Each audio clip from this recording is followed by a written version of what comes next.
Hey guys, welcome back to the channel.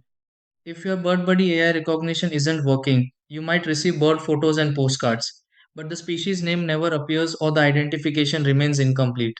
Sometimes the AI recognizes only a few birds while ignoring others, making it seem like the feature has stopped working altogether.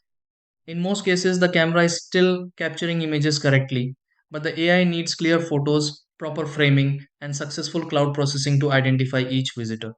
Before assuming the AI feature has failed, there are a few simple adjustments that can improve recognition accuracy. In this video, I'll show you several easy fixes you can try. 1. Keep the camera lens clean so the AI receives sharp, detailed images. 2. Aim the feeder away from harsh backlighting to reduce dark silhouettes. 3. Adjust the perch so birds naturally face the camera during feeding. 4. Wait for photo uploads to finish before expecting AI identification results. Number 5. Check that your BirdBuddy AI features or subscription are active if required for species recognition.